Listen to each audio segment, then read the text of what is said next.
Now available on Tata Sky channel number 526. Homebuyers' persistent lobbying has finally paid off. The real estate regulator bill has been passed by both houses of the parliament in the Rajya Sabha as well as the Lok Sabha. The bill that seeks to protect the interest of homebuyers, increase transparency and growth in the property market was passed in the Lok Sabha today. Urban Development Minister M Venkaiah Naidu thanked the opposition for their support to pass the bill. The Cabinet Minister says now the onus lies with the states to ensure effective implementation. I think the ayes have it. The ayes have it. The motion is adopted and the bill is passed. Thank all the members from all sides for the wholehearted support they have extended to this bill, and I'm sure that this bill will live up to the expectation and aspiration of the people, and whatever further improvements to be made in future, we will collectively think about it and then take it forward. Thank you.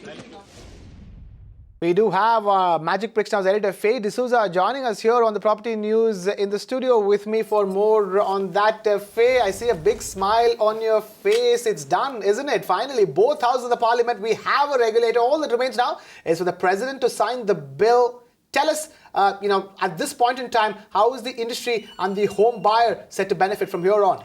Oh, a great deal. A great deal will change, Krishna, starting, when this bill comes into force. Now, remember, each state, like the minister said, each state will now have to pass a notification and bring the bill and the regulator in force in that specific state. A state could have more than one regulator if it feels the need. Two states could get together and create one regulator also, as the case may be.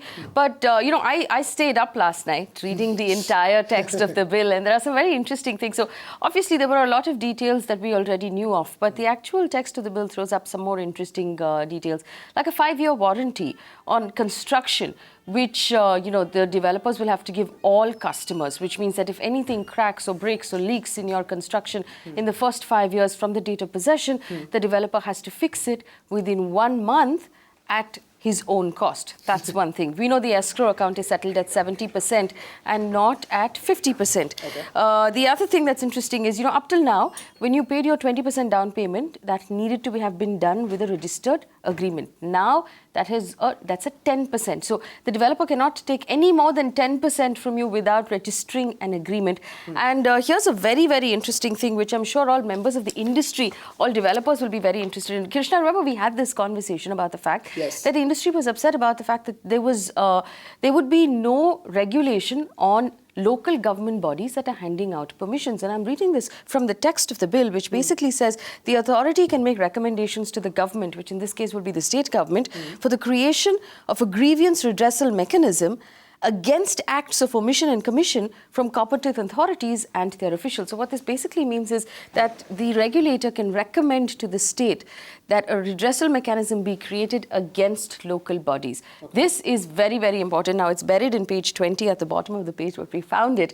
It's extremely important that this recommendation is being made at all. And I'm sure industry will be very pleased when they discover it. You can watch live TV on our website mpnow.in. Find us on Facebook at facebook.com/magicbricksnow. And don't forget to click the like button. You can also follow us on Twitter at magicbricksnow. To stay updated with all our programming, hit the subscribe button on our YouTube channel by logging on to youtube.com/magicbricksnow.